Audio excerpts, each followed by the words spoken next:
आज हम एक ऐसे टॉपिक पे बात करने वाले हैं जिसके बारे में सनातन धर्म में सबसे ज़्यादा कन्फ्यूजन्स हैं, सबसे ज़्यादा इमोशंस हैं और सबसे ज़्यादा अजम्पशंस भी। एक ऐसा टॉपिक जिसने पिछले कुछ दशकों में एक पूरे के पूरे धर्म और उसकी फिलॉसफी के नैरेटिव को ही बदल के रख दिया है। आज लोग अपने अधूरे प्यार, अपने ब्रेकअप्स और दुख की बात यह है कि अपनी वासना तक को जस्टिफाई करने के लिए राधा कृष्ण के नाम का इस्तेमाल करते हैं। बड़ी आसानी से कह देते हैं कि प्यार तो राधा कृष्ण का भी अधूरा रह गया था, हम तो फिर भी इंसान हैं। लेकिन क्या सच में राधा और कृष्ण की कहानी एक टिपिकल लव स्टोरी थी? क्या वो वैसे ही लवर्स थे जैसे आज हम बॉयफ्रेंड गर्लफ्रेंड को समझते हैं? क्या उनकी कहानी को हीर रांझा, लैला मजनू या किसी मॉडर्न रोमांस की कैटेगरी में रखा जाना चाहिए, रखा जा सकता है, या फिर हम एक स्पिरिचुअल सिंबल को मॉडर्न रोमांस के चश्मे से देखने की कोशिश कर रहे हैं? आज हम किसी टीवी सीरियल या हवाई बातों पे नहीं बल्कि हिस्टोरिकल, फिलोसॉफिकल, स्पिरिचुअल एंड सबसे इंपॉर्टेंट ह्यूमन साइकोलॉजी के पॉइंट ऑफ व्यू से इस पूरे नैरेटिव को डिकोड करने की कोशिश करेंगे, वो भी ऑथेंटिक श्लोक्स और स्क्रिप्चर्स के रेफरेंसेस के साथ। लेकिन सबसे पहले ये समझना भी जरूरी है कि इस वीडियो की आखिर आवश्यकता क्या है। ये वीडियो आवश्यक है अपनी हिस्ट्री और स्पिरिचुअलिटी को क्रोनोलॉजिकल वे में डिस्टिंग्विश करके समझने के लिए, ताकि कल को कोई हम पे ये आरोप ना लगा पाए कि हमारे महापुरुष सिर्फ कपोल कल्पित कहानियों का हिस्सा हैं। उनका हिस्टोरिकल रिलेवेंस क्या है ये समझने के लिए हमें इतिहास और दर्शन दोनों को पैरेलल लेकिन अलग अलग समझना पड़ेगा। हमारी एक्चुअल प्रॉब्लम यही रही है कि हम इन दोनों को मिक्स कर देते हैं, जिसकी वजह से क्रोनोलॉजी गड़बड़ा जाती है और फिर हम अपने महापुरुषों पे लगने वाले आरोपों का सही से उत्तर नहीं दे पाते। तो वही हमें यहाँ पे समझना है। तो सबसे पहले आप सभी को प्रेम का प्रणाम। सबसे पहले आते हैं स्क्रिप्चरल फैक्ट्स पे। क्या राधा कृष्ण सच में लवर्स थे? इसका जवाब ढूंढने के लिए हमें स्क्रिप्चर्स की कैटेगरी को समझना होगा। सनातन धर्म में टेक्स्ट को दो हिस्सों में डिवाइड किया गया है। पहले हैं हिस्टोरिकल एंड प्राइमरी टेक्स्ट, जैसे महाभारत, हरिवंश पुराण, विष्णु पुराण और श्रीमद् भागवतम। ये वेद व्यास जी द्वारा लिखित माने जाते हैं और इनको हिस्टोरिकल अकाउंट्स माना जाता है श्री कृष्ण के विषय में। दूसरे हैं सेकेंडरी एंड फिलोसॉफिकल टेक्स्ट, जैसे ब्रह्म वैवर्त पुराण और गर्ग संहिता। ये बाद में लिखे गए, जिनका मकसद हिस्ट्री बताना नहीं बल्कि भक्ति और मेटाफिजिक्स को समझाना था।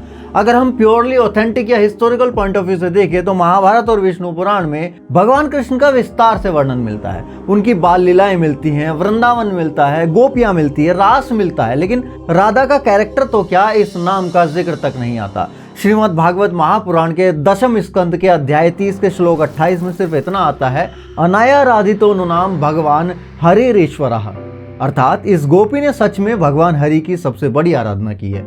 अब कुछ स्कॉलर्स इसी आराधना को राधा तत्व का प्रतीक मान लेते हैं, लेकिन यहाँ भी वो उस रूप में नहीं है जिसमें आज सीरियल्स और फिल्मों में दिखाया जाता है। एंड सबसे बड़ा हिस्टोरिकल फैक्ट तो टीवी सीरियल्स एंड सिनेमा वाले दबा ही देते हैं। श्रीमद् भागवत के स्कंद 3 अध्याय 2 श्लोक 26 में उद्धव जी महात्मा विदुर को भगवान कृष्ण की ब्रज लीलाओं के बारे में बताते हुए क्लियरली कहते हैं, एकादश समास तत्र गूढ़ार्ची सबलो वसत, अर्थात भगवान कृष्ण ने अपनी असली पहचान छुपाते हुए 11 वर्ष तक वहां यानी कि ब्रजभूमि में निवास किया। यानी जब कृष्ण अक्रूर जी के साथ मथुरा गए और कंस का वध किया तब उनकी एज 11 साल और कुछ महीने थी, अर्थात कृष्ण ने सिर्फ 11 साल की उम्र में ही वृंदावन छोड़ दिया था। एंड इस घटना के बाद वो कभी वापस राधा के पास गए ही नहीं।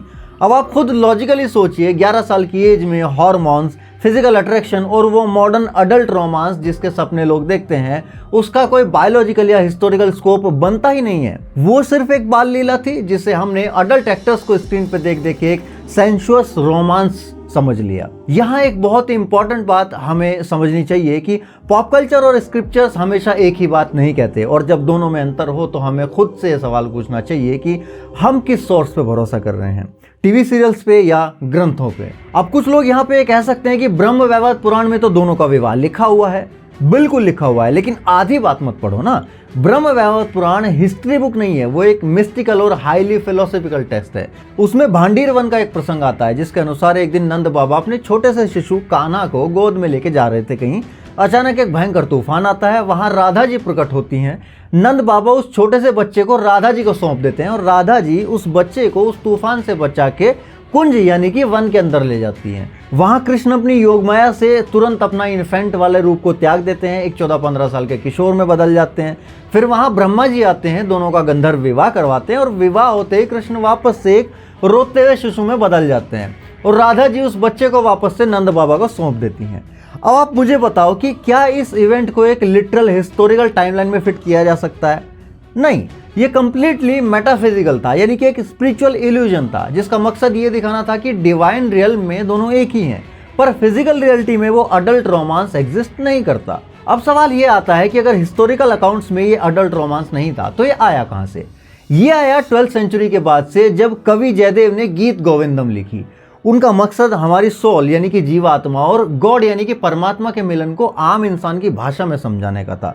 फिर 15th और 16th सेंचुरी में आया भक्ति मूवमेंट, जहाँ पे चैतन्य महाप्रभु, विद्यापति और सूरदास जी आते हैं। उस दौर में भारत पे बाहरी आक्रमण हो रहे थे, लोगों का मोराल टूटा हुआ था। ऐसे में इन संतों ने भगवान को एक प्रेमी और सखा के रूप में प्रस्तुत किया, जिसे माधुर्य भाव कहते हैं। उन्होंने स्पिरिचुअल मेटाफोर बनाया था, लेकिन आज के मॉडर्न सिनेमा, चीप लिटरेचर और पॉप कल्चर ने उसमें से डीप स्पिरिचुअलिटी को निकाल के बाहर फेंक दिया और उस रोमांस को पकड़ लिया, क्योंकि रोमांस बिकता है। 11 साल के एक बालक को 25 साल का रोमांटिक हीरो बना दिया गया। अब यहाँ पे बहुत से लोग एक बड़ा सवाल पूछ सकते हैं कि प्रेम भाई, अगर कृष्ण 11 साल में वृंदावन छोड़ चुके थे और उनका अडल्ट रोमांस हिस्ट्री में एग्जिस्ट ही नहीं करता, तो फिर मथुरा वृंदावन के मंदिरों में उनकी अडल्ट मूर्तियां एक साथ क्यों हैं? क्या मंदिर झूठे हैं? नहीं, मंदिर झूठे नहीं हैं, लेकिन आपको एक बहुत बेसिक बात समझनी पड़ेगी। मंदिर हिस्टोरिकल म्यूजियम्स नहीं होते, मंदिर फिलोसफी एंड डिवोशन यानी कि दर्शन और भक्ति के सेंटर्स होते हैं। मंदिरों में मूर्तियां हिस्ट्री या बायोलॉजिकल एज के हिसाब से नहीं बनती, बल्कि शिल्प शास्त्र और रस शास्त्र के हिसाब से बनती हैं। शास्त्रों में भगवान का सबसे परफेक्ट, सबसे सुंदर और दिव्य रूप नित्य किशोर माना गया है, यानी कि 15 से 16 साल की यूथ एज। इसलिए जब उनकी प्राण प्रतिष्ठा होती है तो उन्हें उनके सबसे सुप्रीम और यूथफुल रूप में ही स्थापित किया जाता है, भले उनकी लीला किसी भी एज की रही हो। और दूसरा सबसे बड़ा पॉइंट है वैष्णविज्म का कॉन्सेप्ट, भौम वृंदावन वर्सेस नित्य वृंदावन। भौम वृंदावन यानी कि हिस्टोरिकल और फिजिकल रियलिटी में कृष्ण 11 साल की एज में राधा से अलग हो गए थे, ये एक हिस्टोरिकल ट्रूथ है। लेकिन नित्य वृंदावन, जिसे गोलोक भी कहते हैं, वो इंसान के स्पिरिचुअल डायमेंशन का प्रतीक है, जिसमें आत्मा के स्तर पे राधा कृष्ण कभी अलग नहीं होते, हमेशा साथ रहते हैं। ये एक फिलोसफिकल ट्रूथ है, यानी कि जीवात्मा की नियति ही है परमात्मा से मिलन। मंदिरों की मूर्तियां उस स्पिरिचुअल रियलिटी को दिखाती हैं, फिजिकल हिस्ट्री को नहीं। लेकिन आज का यूथ स्पिरिचुअल मूर्तियों को देख के उसमें अपना सिनेमा वाला रोमांस ढूंढने लगता है। तो आखिर राधा और कृष्ण का रिश्ता क्या था? अगर स्पिरिचुअल और फिलोसॉफिकल पॉइंट ऑफ व्यू से देखें तो सनातन धर्म कहता है कि राधा कोई सेपरेट फिजिकल ह्यूमन थी ही नहीं, वो भगवान की आह्लादनी शक्ति यानी कि the energy of supreme bliss थी।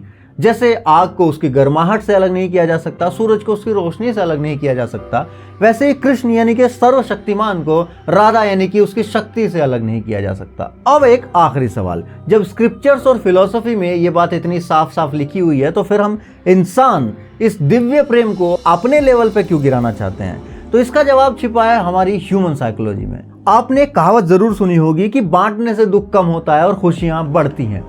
ये एक बेसिक लेकिन डीप ह्यूमन टेंडेंसी है। लोग अकेलेपन से डरते हैं, इसलिए वो कुछ भी करके दूसरों से रिलेट करने की कोशिश करते हैं। वो अपनी बात को प्रूव करने के लिए ऐसे लोगों का एग्जाम्पल देते हैं जो या तो डिवाइन हो या फिर लेजेंड्स हो।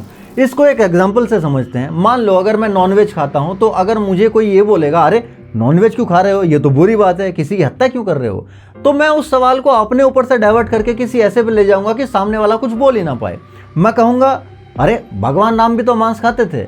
अब आपको भी पता है और मुझे भी पता है कि ये सच नहीं है, पर मैं इसे ऐसे फ्रेम करूंगा, ऐसी आधी अधूरी चौपाइयां सुनाऊंगा कि सामने वाला सोच में पड़ जाए। तो यहां मैंने अपने ऊपर उठे सवाल को भगवान राम पे शिफ्ट कर दिया, ये जस्टिफाई करने के लिए कि नॉनवेज खाना ठीक है। एंड आपको पता है कि लोग ऐसा करते हैं। वैसे ही अगर किसी का प्यार अधूरा रह जाता है तो वो भगवान कृष्ण का एग्जाम्पल देता है। अब सवाल ये नहीं है कि उसका प्यार अधूरा रह गया, बल्कि ये है कि कृष्ण के साथ भी ऐसा ही हुआ था।